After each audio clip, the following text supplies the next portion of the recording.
Good morning and welcome everybody to a continuation of Epilepsy South Africa's webinar series. And today we have our guest from September last year from our webinar that was Epilepsy and Culture join us, Michael Maliele. So welcome, Michael, and thank you for joining me today. Thank you, Charlene, and the guests that are joining us, and everyone who will be participating here and watching. Great, thank you, Michael. So just by way of introduction, Michael's been a part of Epilepsy South Africa, our Free State branch, for quite some time. And since he last joined our webinar, he actually was nominated and elected onto our Epilepsy Free State branch board as a person with epilepsy, as well as holding the space of the youth on our branch board, representing our youth. So today I want to ask Michael, you shared with us on the webinar last year about your cultural experiences with epilepsy in your community. And I think it elicited even more questions from many people across South Africa, because epilepsy and culture is something that we don't talk about enough. And there's so much stigma around epilepsy. So maybe give us just a reminder of your experience with epilepsy when you started, and talk a bit into the cultural experiences you've had. You've had a variety of traditional, of mainstream religion, of family. So I'm going to give you some time this is your time to share further with us from last year, September. Over to you, Michael. Thank you. Okay. When I was diagnosed with epilepsy, it took a while to get proper diagnosis, because I was in and out in hospitals and doctors, and so it was handled as a chronic illness up until I was 13 or 15, if I remember well, when I got the proper diagnosis as epilepsy. And now, and then during that process of pinpointing what's wrong with me, I was also my family, like my mother, was also trying all the best options that she can to help her child. Traditionally, and as we from the traditional family and cultural, which is based on cultural foundations. So as we know that traditionally, as you said, that epilepsy and culture and tradition is something that not being spoken about, and it was something that was hidden. So it's the same process as well as when we went to the traditional side. The traditional healers were not always able to, they were also like in the Western side, they were like pinpointing what is wrong with me. And then within the process also, the family was did reject me, because even at school I was treated as abnormal kid. I became a loner in school, because also some they believe that maybe I'm being possessed, demon possessed, and also sort of some stigmatizing words, and which were demoralizing my confidence as a person, as a young kid growing, because also I was not I didn't understand what's really happening with me, because during this process I also used to like maybe remember going to school, then end up waking up at the hospital or clinic. So, Michael, just to jump in here, you mentioned the traditional healers. Now, if you look back today, what would your ask be to the traditional healers now? How could they have handled it better or more enabled you further to know? What could they have done better? What would your ask now? Yeah, I think ask or advice to them so that that could impact the next person that has epilepsy so that their experiences are more improved than yours. So what would that be? It will, firstly, my advice to them would be to get in more information. And because now we are living in a century of information, and learn more about different illnesses, specifically this epilepsy, because epilepsy sometimes it works as, because sometimes they will say when one had a seizure or a couple of seizures, as culturally or traditional healers, they will say that particular person, he or she has a calling. But when they are well informed and come to attend epilepsy workshops, they will at least get more light about, okay, how's the epilepsy work, epilepsy, what is epilepsy and how epilepsy attack a particular person, and the stages of epilepsy, how does it works into the mentality of a person and also the spiritual. So secondly, my question to them is, it will be when they get to the initiation as the healers, is it their initiator well enough, well informed about such issues like epilepsy, yeah, specifically epilepsy when coming to mental, because sometimes that's what we see now, what the confusion that is happening, because when coming to epilepsy, it goes to some, they will say like the experience that I experienced, like they will say it's a witchcraft, where else it's not a witchcraft. And calling, sometimes it works like hand in hand. Yes, the person agree that he or she has a calling, but when she falls down, she get a seizure, they need to differentiate whether is it a spiritual thing or is it exactly a seizure. If it's a seizure, what measures should they take to help the person? So, Michael, my question is it's leading on in terms of what you're saying. We know neurologically that epilepsy is a neurological disorder in a person with epilepsy's brain, and that it is caused by an electric current that surges and will affect certain lobes within the brain, causing a variety of different seizures. Now, what you've said to me is more, and to our listeners, is if I could ask the traditional healers anything, it would be more informed, understand what epilepsy is more, because that would then enable you to go to school and in the community and be more accepted and not be marginalized, for want of a better word. One of the things this year that is a theme for this year is stamp out stigma. And certainly we know that that is done through education.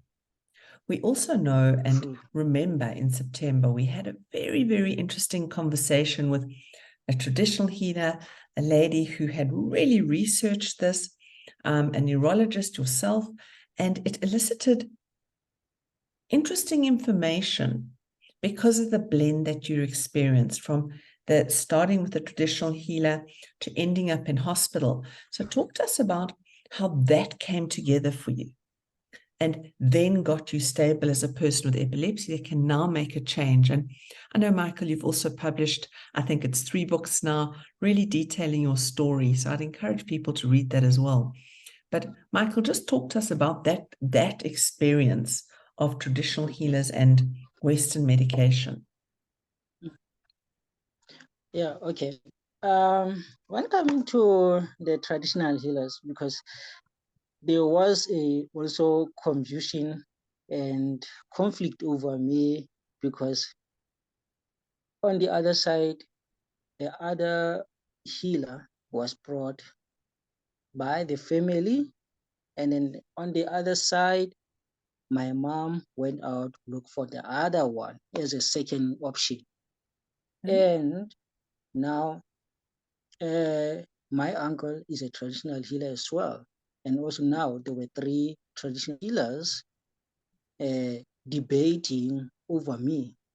So other one saw that, okay, he saw what he saw according to her spiritual examination, and like when he was said, because each and every one wanted, it was like each and every one want to hold a trophy that, yeah, I got the proper diagnosis over him. So forgetting that I, as a patient, I also need to be stable and to understand what I'm going through. And then when coming to the because yeah, before I forget, and then on the trial, the family was pressurizing me to follow my roots, follow the traditional ways, to cut the Western. And then on the other side, when I went to hospital, go through the treatment, up until I got the proper diagnosis. Also, there was another doctors who were saying, no, it looks like your traditional way, it is making your illness worse. So we need to put you on observation. So I was admitted at the hospital. Then each and every day they observed my progress. And then still the same thing that happened on a traditional side. Others, they didn't go well with the diagnosis of chronic illnesses, and then up until they agreed that, okay, it is asthma. Okay, fine, now it's asthma. Okay, then that's me talking to myself. Okay, it is asthma. Okay, let me accept it's asthma, and then go with an asthma route and follow all the treatment. Then when I was 14, and yes, 14, yeah, I remember. Then I was transferred to Bloemfontein University Hospital. Then that's when the proper diagnosis was conducted. Now the doctor said, okay, let's put you in the ECG and EEG, then let's monitor your your sleeping routine and your brain, your what do you call it, your brain patterns. Yeah, you see. And then I went to the neurologist. Then they did their test, and then the test results came back positive that it's epilepsy. Okay. So I was diagnosed that epilepsy stage 1. Then I was put in a treatment. I was given the Epilim We're not going to discuss 300. names of medication. So Okay, so what we are going to okay. discuss is that you were given the right medication that stabilized your seizures, because I know today your epilepsy is under control and that you're on the right Yes. medication. So what Yes.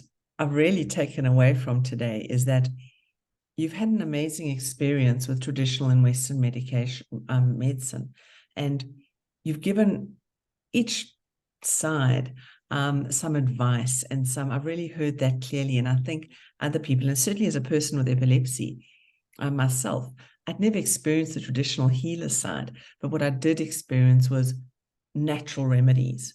And that really helped to calm me and for a number of aspects of my mental well-being, because epilepsy is difficult as a person with epilepsy to live with. Am I right, Michael? It is. We know that. Yes, yeah, So, that's true. It is very difficult. yeah, and I think exactly what you said. The more we talk and the more we educate, the better and more help we can actually get. And even further than the help, the more support we can get from the loved ones, friends, and extended circles. So let me ask you today, do you feel supported? Do you feel accepted? And do you feel understood and that you have the voice to discuss epilepsy? Um, Not quite really, because that's the main reason also that made me to write my book. So because I was thinking, if I write the book and explain my story, then I'll be understood. I'll be understood clearly, and I will be maybe I'll be supported, because it was a tough journey, to tell you the truth, and the listeners and those who watches now. It is a difficult journey, because when you because within this process of epilepsy, I even developed uh, stuttering. So I'm not aware if you can hear me sometimes, as when I talk, I stutter a bit. So sometimes when I talk, I'm not uh, getting cleared, uh, understood better, and how I live, because even within the family, even I come with a lot of informations whenever I go, like the books, AP News, and all the information I give to my family members, so that they may understand what is happening with me, what's good, they may understand my condition. So, but sometimes the person will decide whatever they decide, whenever you like to say, okay, you want to put the person in your space so that he can understand I better, think, and so that you may yeah, try to be in a balanced relationship, yeah, and with people around you. get the supporting system, yes, system that you need. Sometimes, yeah, you can get few there and there sometimes, but at the end, I learned to accept myself, accept the situation that I am. Then at the end, I told myself that, okay, they will learn, they will see by my growth, my patterns, my Yeah. life, my lifestyle, and see me like as a like normal person like them. So, Michael, I think, you know, again, what I'm hearing is that you're educating people around you as you go. You ask your family and friends is that they learn as much as they can. We've got a plethora of information online. There are so many books. And, as National Director of Epilepsy South Africa, my heart goes out to every person that lives with epilepsy, because the more we speak, and it's like you say, we need to educate again. I can't emphasize that enough. But that also comes with the vulnerability of you saying, I'm stuttering because of my seizures. I need more sleep because that's what settles my brain down. I need to eat a certain way. So all these things, you actually leading by example within your community. And I want to say thank you. Thank you for coming on today. Thank you for being bold enough to speak out. Thank you for the service that you are in your community, that you give your community, and you give people with epilepsy hope. So, Michael, thank you for joining us today. We certainly look forward to hearing more of your story. There's so much to speak about, and that's why we did a follow-up with you. And once again, thank you on behalf of Epilepsy South Africa, and we look forward to being and hearing more from you going forward. Thank you very much. Thank you, everyone, and thank you for giving me this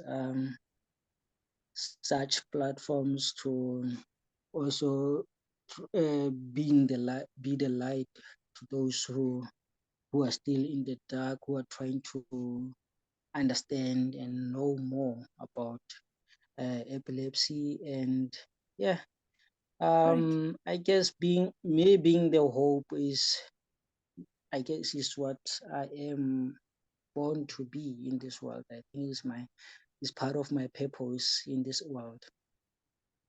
Michael, thank you so much. And that brings us to an end of a very special 30 minutes.